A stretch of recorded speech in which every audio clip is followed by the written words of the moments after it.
So, today's story is The Fall of the House of Usher by Edgar Allan Poe.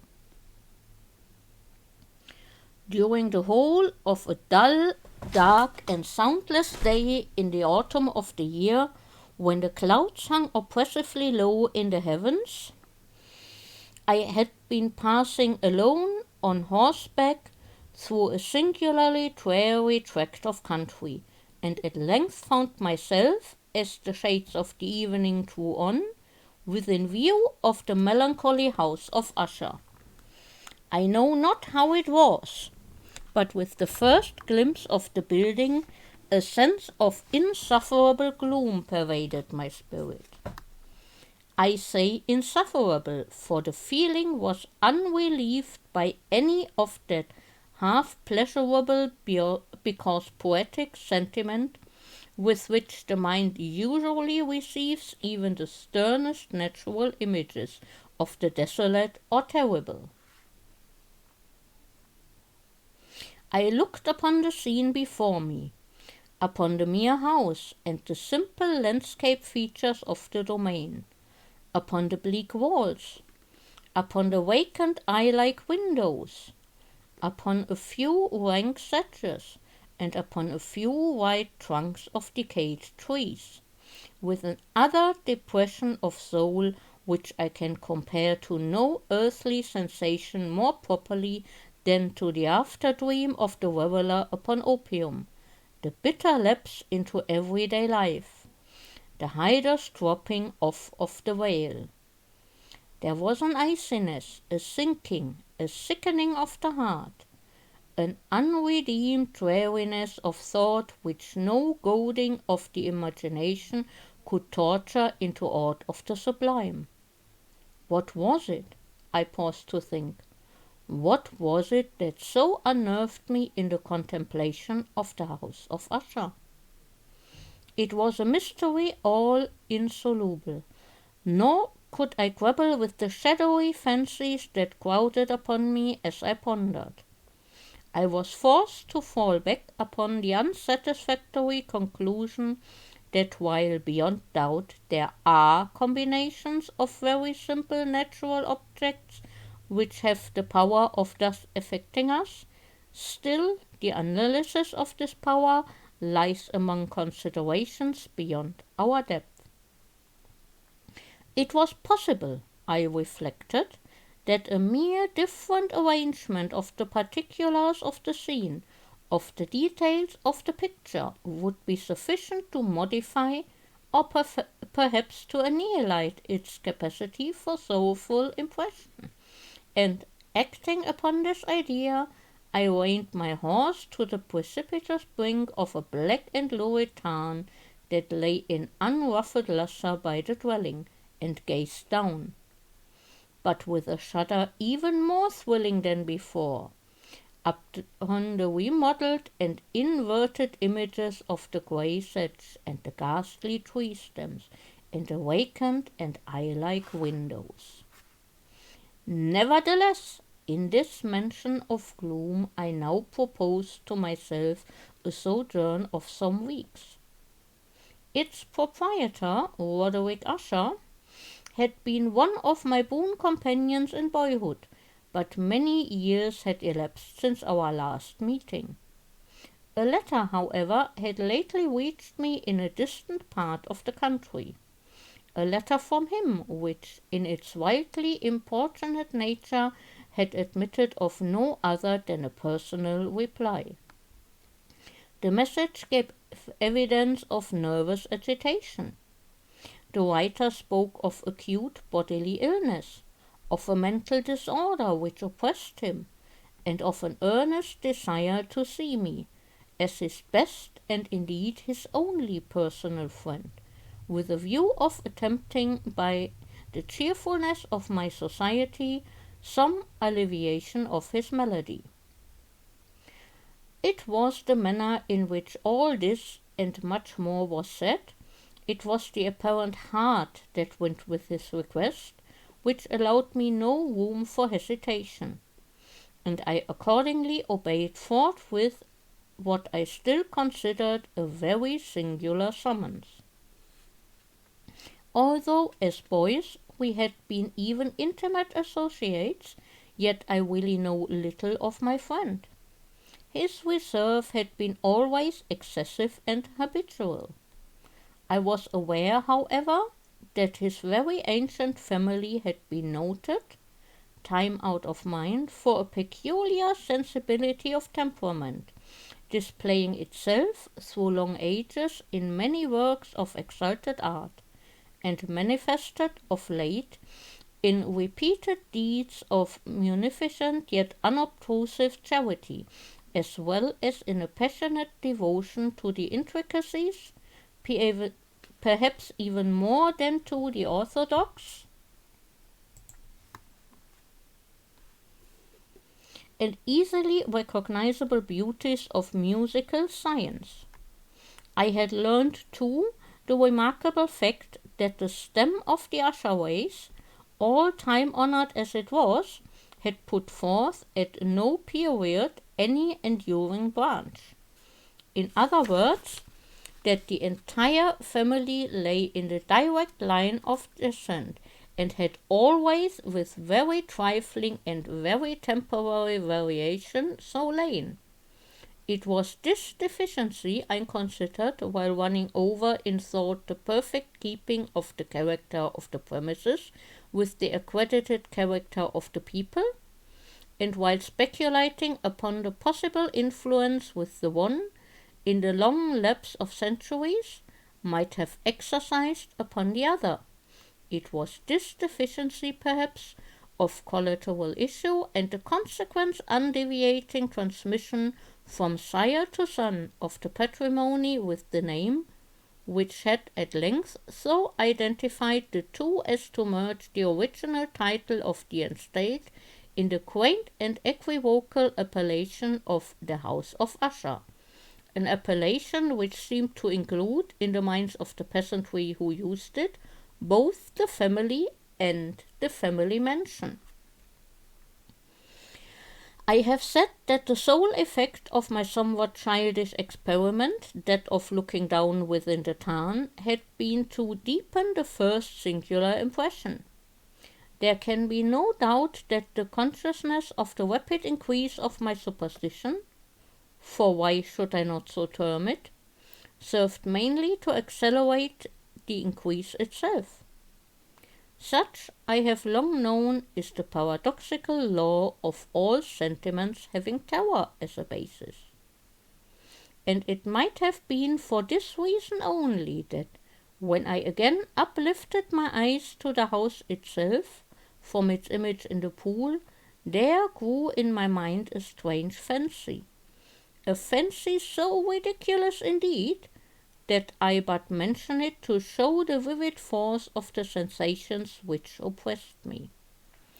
I had so worked upon my imagination as really to believe that about the whole mansion and domain there hung an atmosphere peculiar to themselves and their immediate vicinity, an atmosphere which had no affinity with the air of heaven, but which had reeked up from the decayed trees and the grey wall and the silent tarn, a pestilent and mystic vapour, dull, sluggish, faintly discernible, and a leaden youth. Shaking off from my spirit what must have been a dream, I scanned more narrowly the real aspect of the building. Its principal feature seemed to be that of an excessive antiquity. The discoloration of ages had been great. Minute fungi overspread the whole exterior, hanging in a fine tangle webwork from the eaves. Yet all this was apart from any extraordinary dilapidation.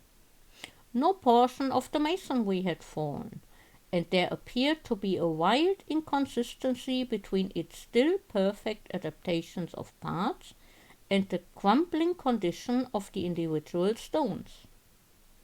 In this there was much that reminded me of the specious totality of old woodwork, which has rotted for long years in some neglected vault with no disturbance from the breath of the external air.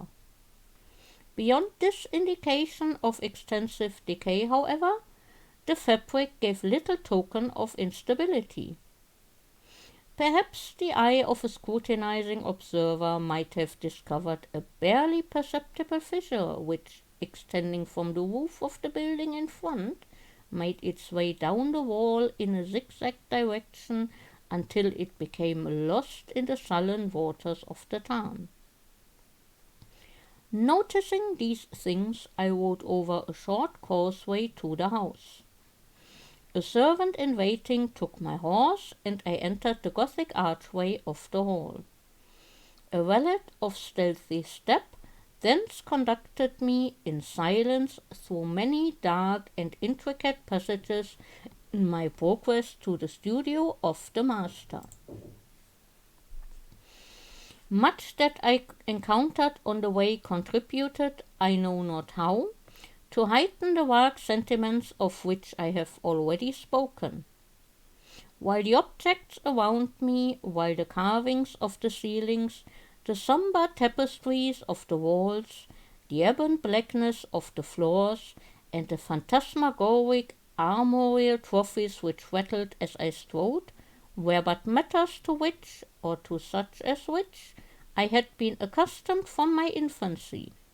While I hesitated not to acknowledge how familiar was all this, I still wondered to find how unfamiliar were the fancies which ordinary images were stirring up. On one of the staircases I met the physician of the family. His countenance, I thought, wore a mingled expression of low cunning and perplexity. He accosted me with trepidation and passed on. The valet now threw open a door and ushered me into the presence of his master. The room in which I found myself was very large and lofty. The windows were long, narrow, and pointed, and at so vast a distance from the black oaken floor as to be altogether inaccessible from within.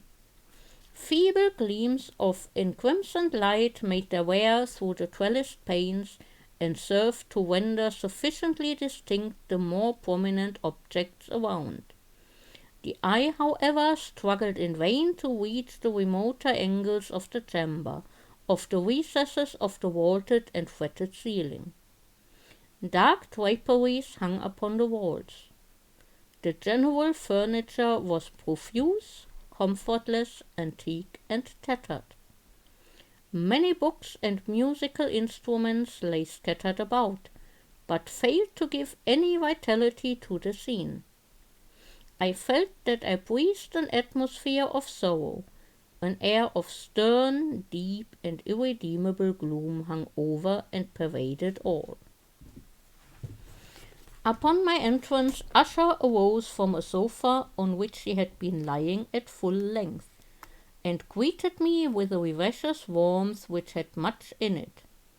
I at first thought of an overdone cordiality, of the constrained effort of the ennuyé man of the world. A glance, however, at his countenance convinced me of his perfect sincerity. We sat down, and for some moments, while he spoke not, I gazed upon him with a feeling half of pity, half of awe.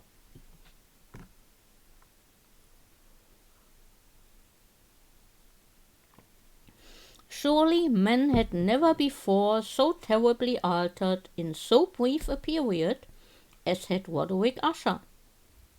It was with difficulty that I could bring myself to admit the identity of the one being before me with the companion of my early boyhood. Yet the character of his face had been at all times remarkable.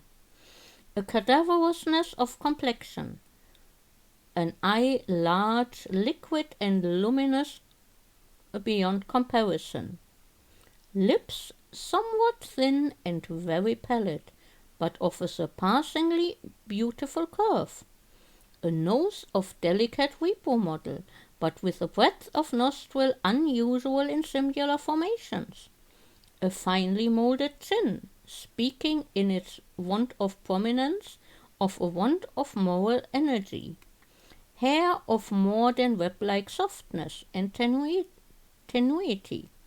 These features, with an inordinate expansion above the regions of the temple, made up altogether a countenance not easily to be forgotten. And now, in the mere exaggeration of the prevailing character of these features, and of the expression they were wont to convey, lay so much of change that I doubted to whom I spoke. The now ghastly pallor of the skin, and the now miraculous lustre of the eye, above all things startled and even awed me. The silken hair, too, had been suffered to grow all unheeded, and as in its wild gossamer texture it floated rather than fell about the face.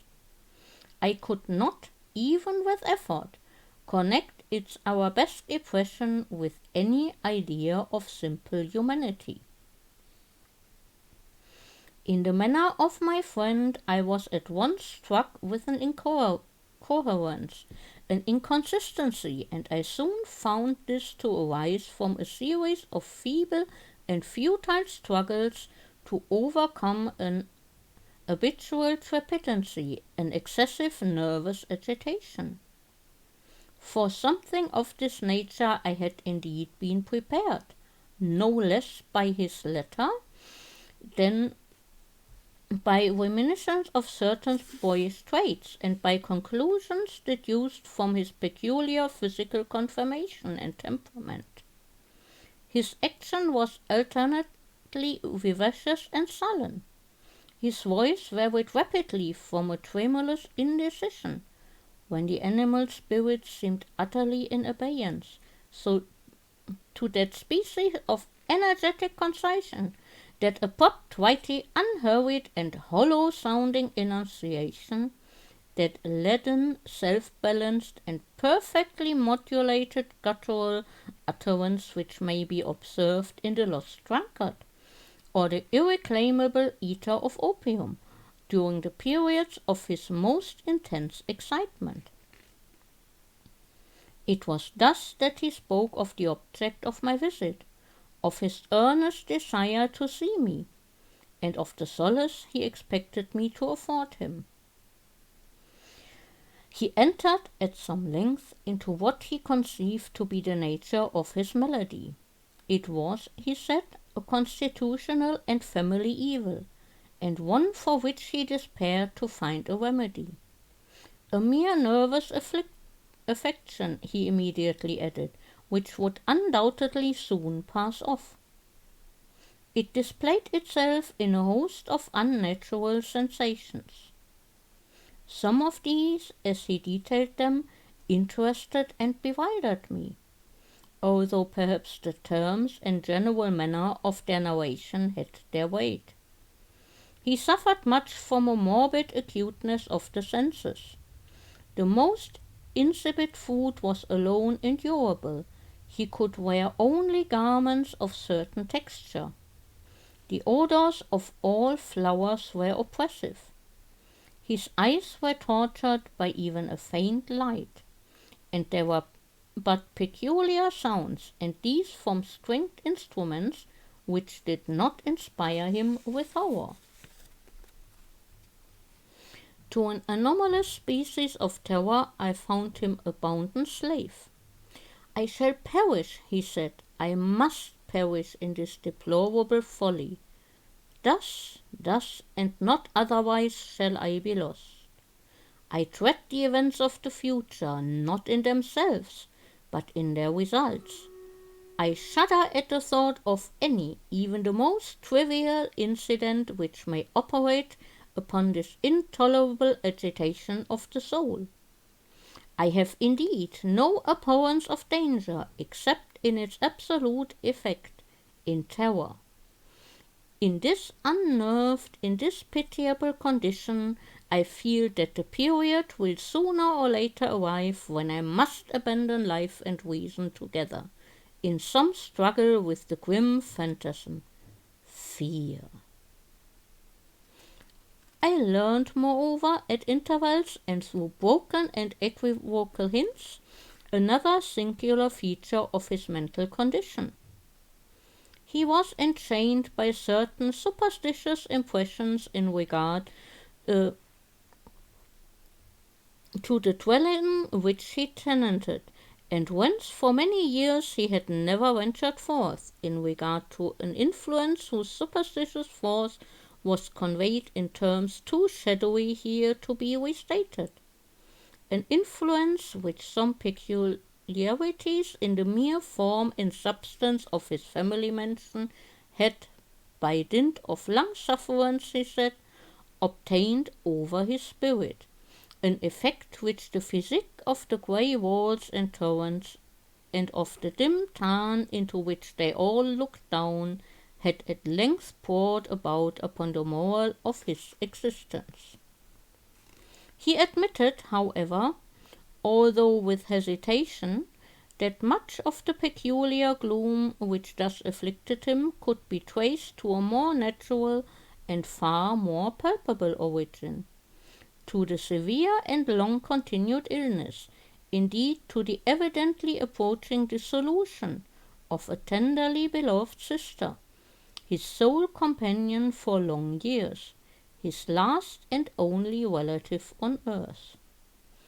Her decease, he said with bitterness which I can never forget, would leave him the hopeless and the frail, the last of the ancient race of the Ushers. While he spoke, the Lady Madeline, for so was she called, passed through a remote portion of the apartment, and, without having noticed my presence, disappeared. I regarded her with an utter astonishment not unmingled with dread, and yet I found it impossible to account for such feelings. A sensation of stupor oppressed me as my eyes followed her retreating steps. When a door at length closed upon her, my glance sought instinctively and eagerly the countenance of the brother, but he had buried his face in his hands, and I could only perceive that a far more than ordinary wanness had overspread the emaciated fingers through which trickled many passionate tears.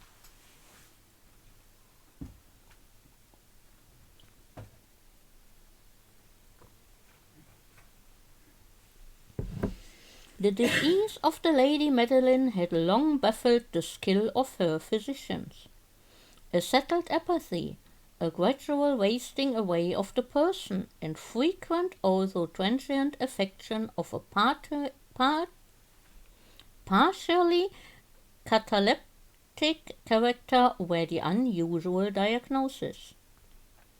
Hitherto she had steadily borne up against the pressure of her malady, and had not betaken herself finally to bed. But on the closing in of the evening of my arrival at the house, she succumbed, as her brother told me at night with inexpressible agitation, to the prostrating power of the destroyer, and I learned that the glimpse I had obtained of her person would thus probably be the last I should obtain, that the lady, at least while living, would be seen by me no more. For several days ensuing, her name was unmentioned by either Usher or myself, and during this period I was busied in earnest endeavours to alleviate the melancholy of my friend.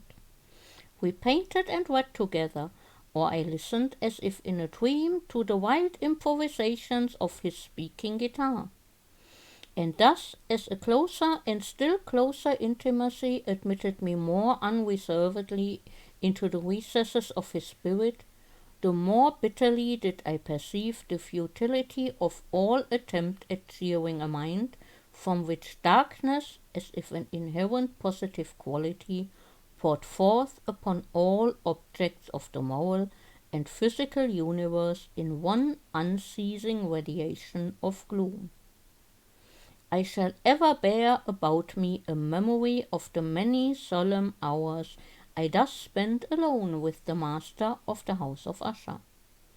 Yet I should fail in any attempt to convey an idea of the exact character of the studies, or for the occupations in which he involved me or led me the way. An excited and highly distempered ideality threw a sulphurous lustre over all. His long improvised dirges will ring forever in my ears. Among other things, I hold painfully in mind a certain singular perversion and amplification of the wild air of the last waltz of von Weber, from the paintings over which his elaborate fancy brooded, and which grew touch by touch into Wagner's, at which I shuddered the more thrillingly because I shuddered knowing not why. From these paintings, vivid as their images are now before me, I would in vain endeavour to educe more than a small portion which should lie within the compass of merely written words. By the utter simplicity, by the nakedness of his designs, he arrested and overawed attention. If ever mortal painted an idea, that mortal was Roderick Usher.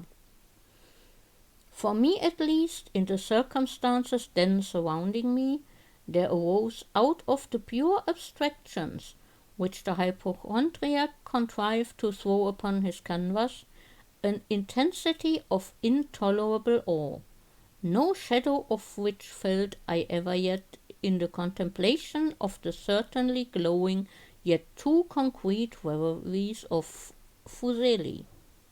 One of the phantasmagoric conceptions of my friend, partaking not so rigidly of the spirit of abstraction, may be shadowed forth, although feebly, in words.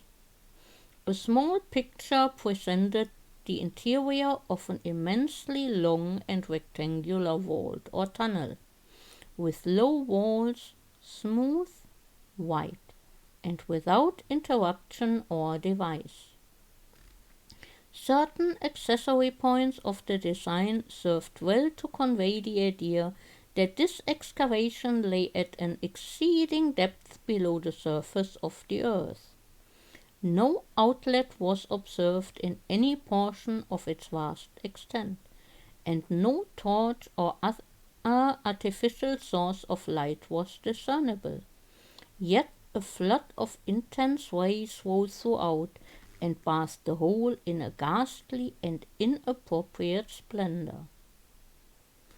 I have just spoken of that morbid condition of the auditory nerve, which rendered all music intolerable to the sufferer, with the exception of certain effects of stringed instruments.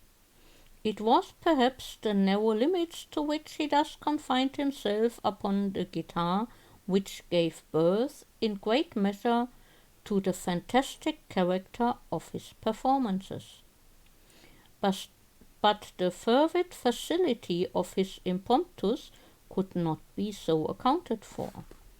They must have been and were in the notes as well as in the words of his wild fantasies, for he not unfrequently accompanied himself with rhymed verbal improvisations. The result of that intense mental collectedness and concentration, to which I have previously alluded as observable only in particular moments of the highest artificial excitement. The words of one of these rhapsodies I have easily remembered.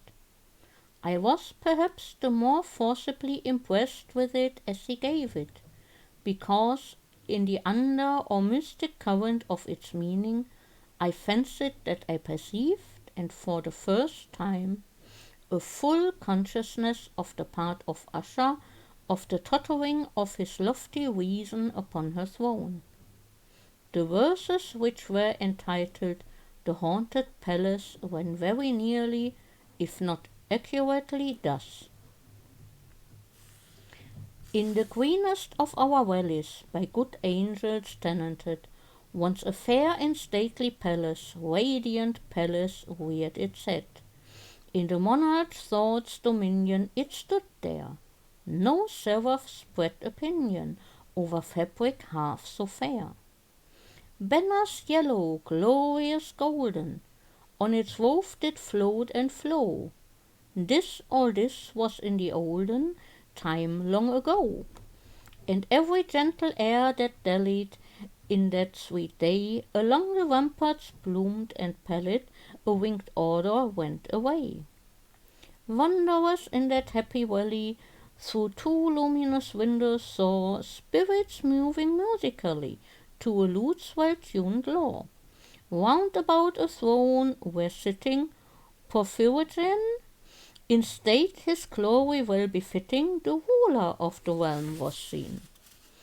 And all with pearl and ruby glowing was the fair palace door, through which came flowing, flowing, flowing, and sparkling evermore, a troop of echoes whose sweet duty was to sing, in voices of surpassing beauty, the wit and wisdom of their king. But evil things in robes of sorrow assailed the monarch's high estate. Ah, let us mourn, for never morrow shall dawn upon him desolate. And round about his home the glory that blushed and bloomed is but a dim remembered story of the old time entombed. And travellers now within that valley through the wet-lit windows see vast forms that move fantastically to a discordant melody, while like a rapid ghastly river through the pale door a hideous throng rush out forever, and laugh, but smile no more. I well remember that suggestions arising from this ballad led us into a train of thought wherein there became manifest an opinion of Usher's which I mention not so much on account of its novelty, for other men have thought thus, as on account of the pertinacity with which he maintained it. This opinion in its general form was that of the sentience of all vegetable things. But in his disordered fancy the idea had assumed a more daring character, and trespassed under certain conditions upon the kingdom of inorganizations. I lack words to express the full extent or the earnest abandon of his persuasion.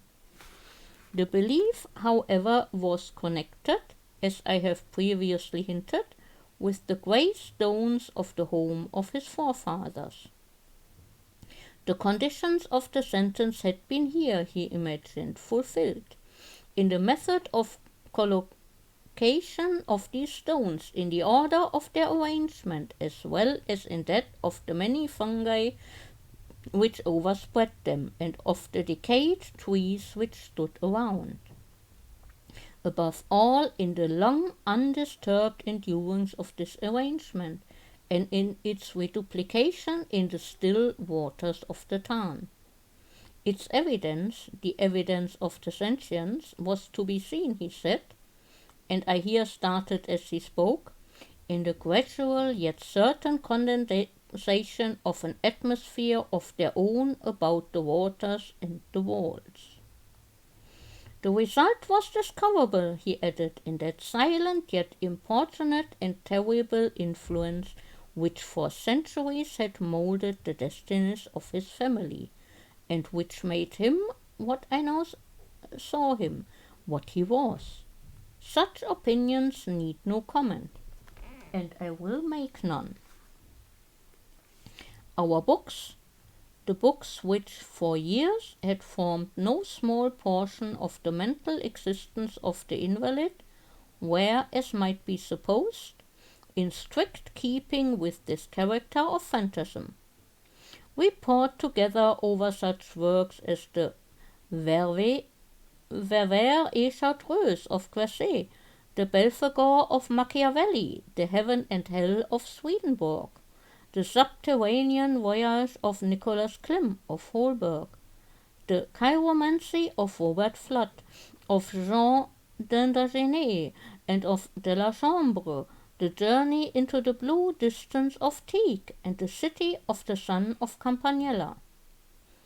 One favorite volume was a small octavo edition of the Directorium Inquisitorium by the Dominican Emeric de Giron, and there were passages in Pomponius Mela about the old African satyrs and Eugipans over which Usher would sit dreaming for hours.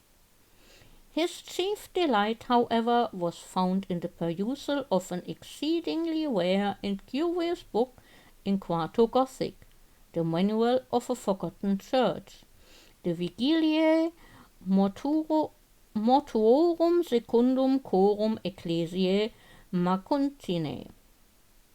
I could not help thinking of the wild ritual of this work and of its probable influence upon the hypochondriac, when, one even, having informed me abruptly that the Lady Madeline was no more, he stated his intention of preserving her corpse for a fortnight, previously to its final interment, in one of the numerous vaults within the main walls of the building. The worldly reason, however, assigned for this singular proceeding was one which I did not feel at liberty to dispute. The brother had been led to his resolution, so he told me, by consideration of the unusual character of the malady of the deceased, of certain obtrusive and eager inquiries on the part of her medical men, and of the remote and exposed situation of the burial ground of the family. I will not deny that when I called to mind the sinister countenance of the person whom I met upon the staircase on the day of my arrival at the house, I had no desire to oppose what I regarded as at best but a harmless and by no means an unnatural precaution.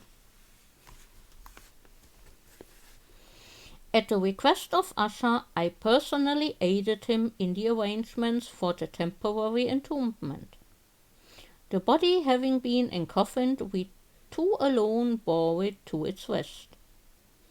The vault in which we placed it, and which had been so long unopened that our torches half smothered in its oppressive atmosphere, gave us little opportunity for investigation,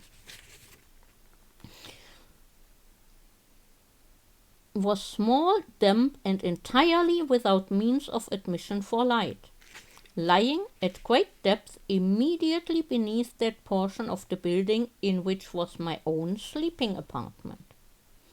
It had been used apparently in remote feudal times for the worst purposes of a dungeon keep, and in later days as a place of deposit for powder or some other highly combustible substance, as a portion of its floor and the whole interior of a long archway through which we reached it were carefully sheathed with copper. The door of massive iron had been also similarly protected. Its immense weight caused an unusually sharp, grating sound as it moved upon its hinges. Having deposited our mournful burden upon trestles within this region of horror, we partially turned aside the yet unscrewed lid of the coffin, and looked upon the face of the tenant. A striking similitude between the brother and sister now first arrested my attention, and Usher, divining perhaps my thoughts, murmured out some few words from which I learned that the deceased and himself had been twins, and that sympathies of a scarcely intelligible nature had always existed between them.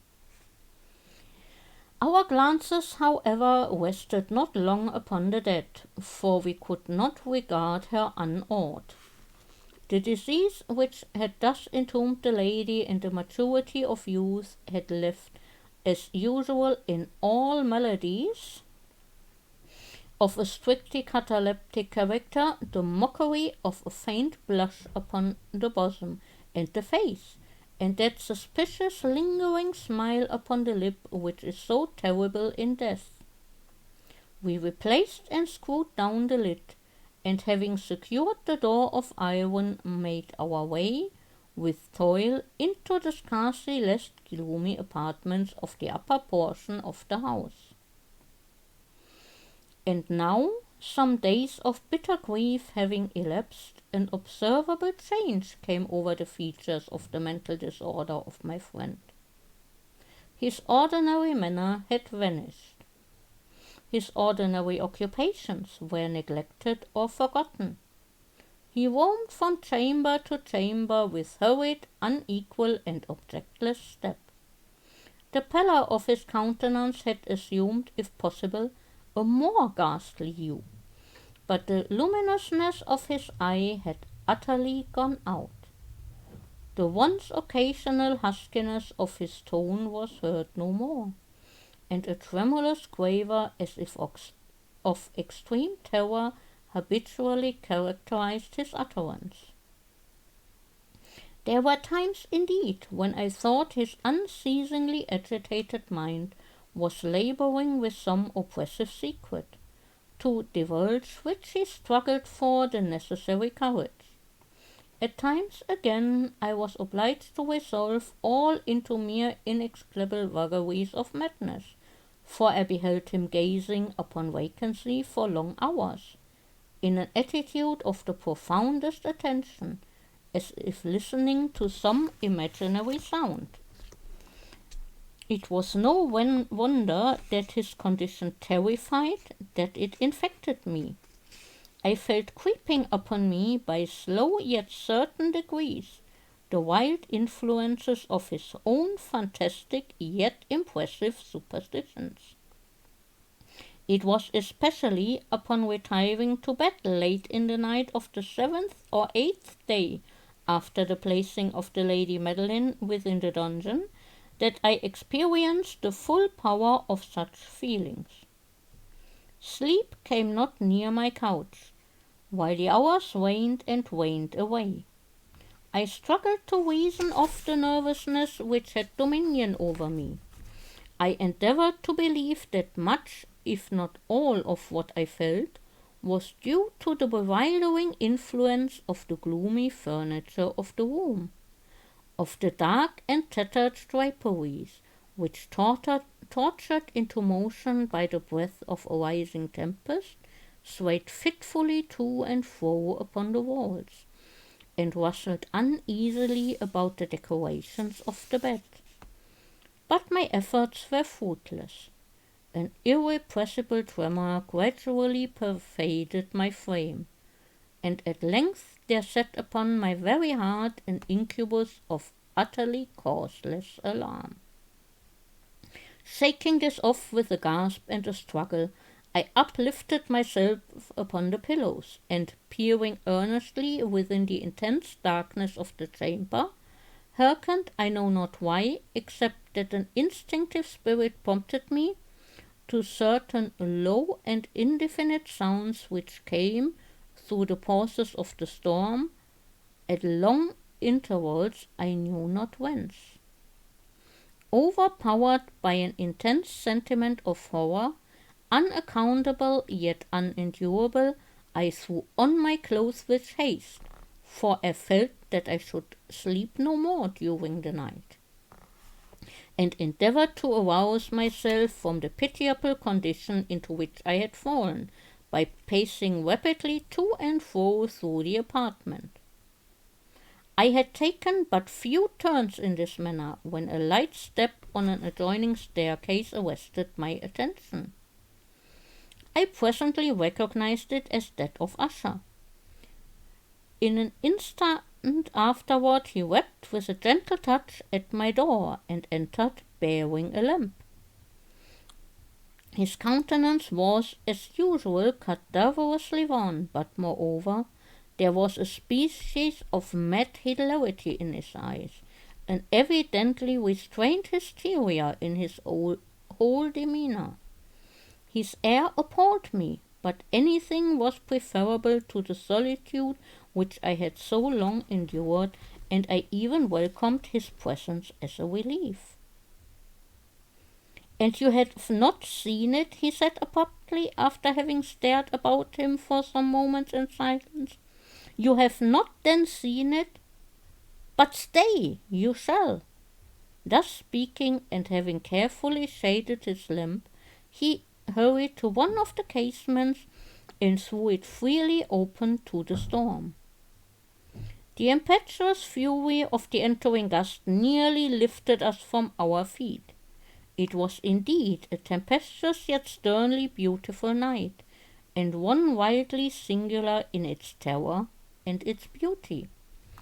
A whirlwind had apparently collected its force in our vicinity, for there were frequent and violent alterations in the direction of the wind, and the exceeding density of the clouds, which hung so low as to press upon the turrets of the house, did not prevent our perceiving the lifelike velocity with which they flew, careering from all points against each other, without passing away into the distance.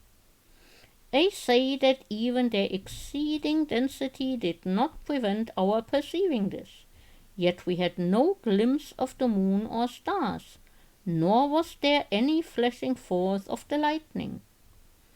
But the under surfaces of the huge masses of agitated vapor, as well as all terrestrial objects immediately around us, were glowing in the unnatural light of a faintly luminous and distinctly visible gaseous exhalation which hung about and enshrouded the mansion. You must not, you shall not behold this, said I, shuddering to Usher, as I led him with a gentle violence from the window to a seat. These appearances which bewilder you are merely electrical phenomena not uncommon, or it might be that they have their ghastly origin in the rank miasma of the tarn. Let us close this casement. The air is chilling and dangerous to your frame. Here is one of your favorite romances. I will read and you shall listen, and so we will pass away this terrible night together. The antique volume which I had taken up was the Mad Twist of Sir Launcelot Canning, but I had called it a favourite of Usher's more in sad jest than in earnest. For in truth there is little in its uncouth and unimaginative prolixity which could have interest for the lofty and spiritual ideality of my friend. It was, however, the only book immediately at hand, and I indulged a vague hope that the excitement which now agitated the hypochondriac might find relief, for the history of mental disorder is full of similar anomalies, even in the extremeness of the folly which I should read. Could I have judged, indeed, by the wild overstrained air of the vivacity with which he hearkened, or apparently hearkened, to the words of the tale, I might well have congratulated myself upon the success of my design.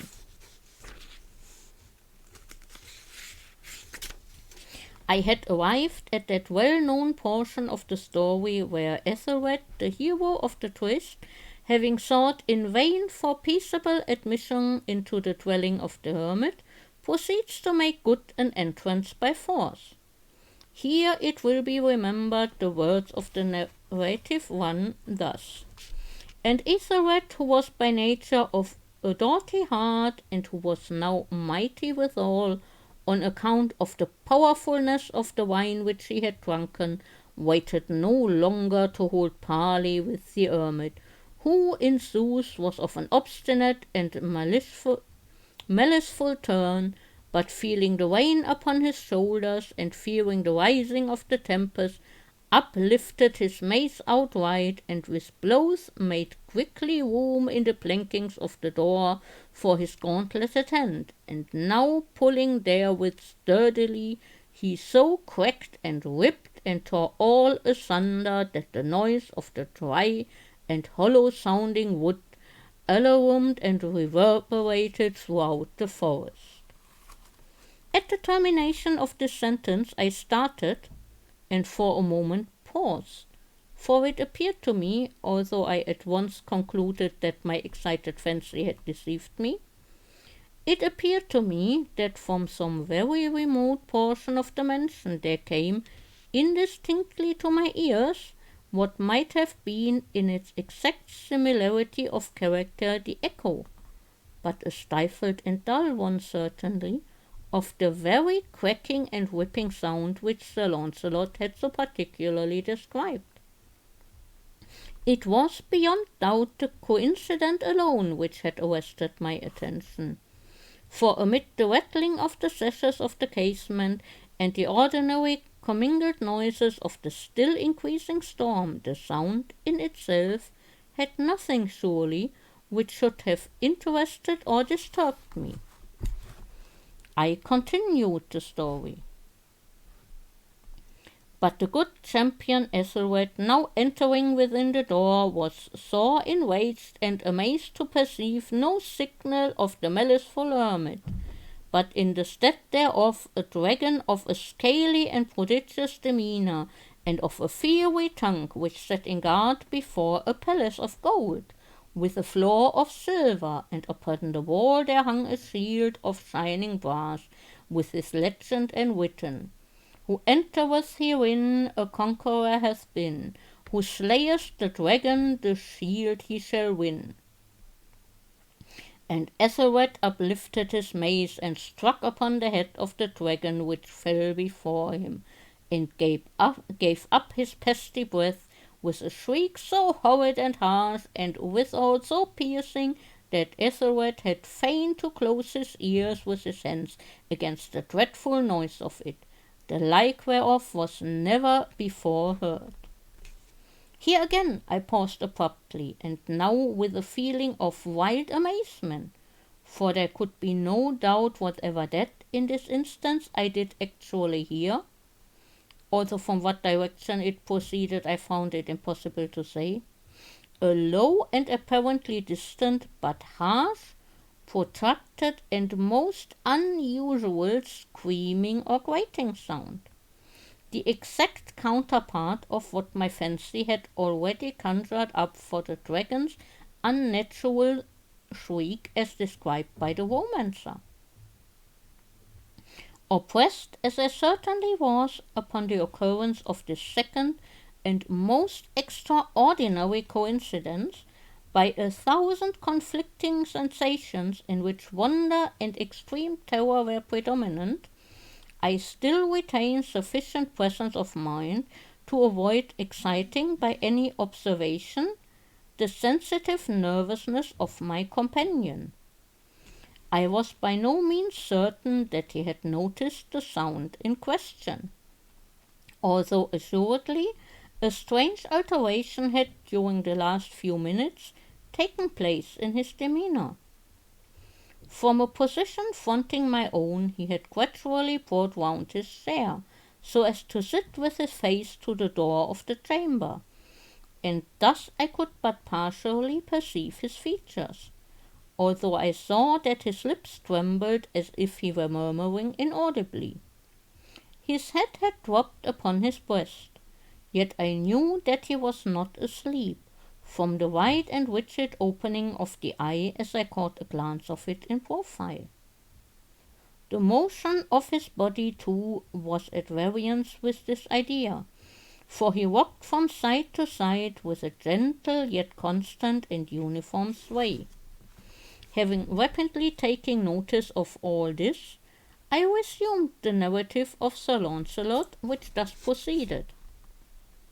And now the champion, having escaped from the terrible fury of the dragon, bethinking himself of the brazen shield and of the breaking up of the enchantment which was upon it, removed the carcass from out of the way before him, and approached valorously over the silver pavement of the castle to where the shield was upon the wall, which in sooth tarried not for his full coming, but fell down at his feet upon the silver floor with a mighty, great, and terrible ringing sound. No sooner had these syllables passed my lips than, as if a shield of brass had indeed at the moment fallen heavily upon a floor of silver, I became aware of a distinct, hollow, metallic, and clangorous, yet apparently muffled reverberation.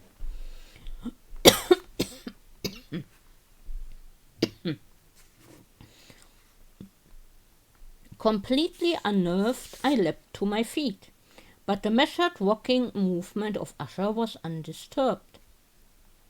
I rushed to the chair in which he sat. His eyes were bent fixedly before him, and throughout his whole countenance there reigned a stony rigidity. But as I placed my hand upon his shoulder, there came a strong shudder over his whole person. A sickly smile quivered about his lips, and I saw that he spoke in a low, hurried, and gibbering murmur, as if unconscious of my presence. Bending closely over him, I at length drank in the hideous import of his words. "Now hear it, yes, I hear it, and have heard it. Long, many minutes, many hours, many days have I heard it, yet I dared not. Oh, pity me, miserable wretch that I am! I dared not speak. We have put her living in the tomb. Said I not that my senses were acute? I now tell you that I heard her first feeble movements in the hollow coffin. I heard them many days ago, yet I dared not speak. And now, tonight, Ethelred, the breaking of the hermit's door, and the death cry of the dragon, and the clangor of the shield, say rather the rending of her coffin, and the grating of the iron hinges of her prison, and her struggles within the coppered archway of the wall. Oh, whither shall I fly? Will she not be here anon? Is she not hurrying to upbraid me for my haste? Have I not heard her footstep on the stair? Do I not distinguish the heavy and horrible beating of her heart? Madman! Here he sprang furiously to his feet and shrieked out his syllables, as if in the effort he were given up his soul. Madman, I tell you that she now stands without the door. As if in the superhuman energy of his utterance there had been found the potency of a spell. The huge antique panels to which the speaker pointed threw slowly back, upon the instant, their ponderous and ebony jaws.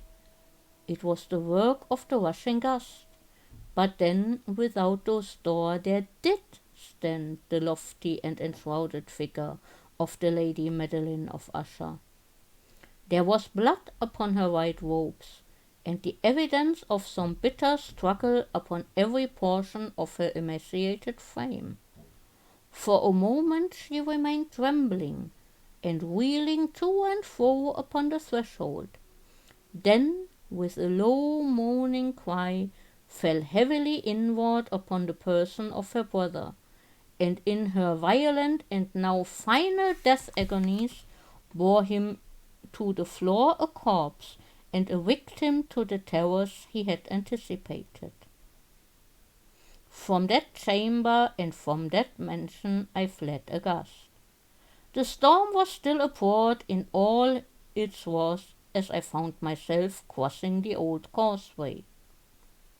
Suddenly there shot along the path a wild light, and I turned to see whence a gleam so unusual could have issued, for the vast house and its shadows were alone behind me.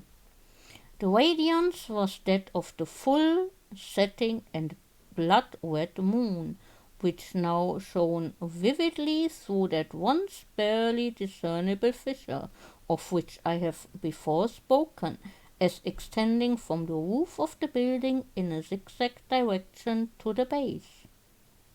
While I gazed, this fissure rapidly widened.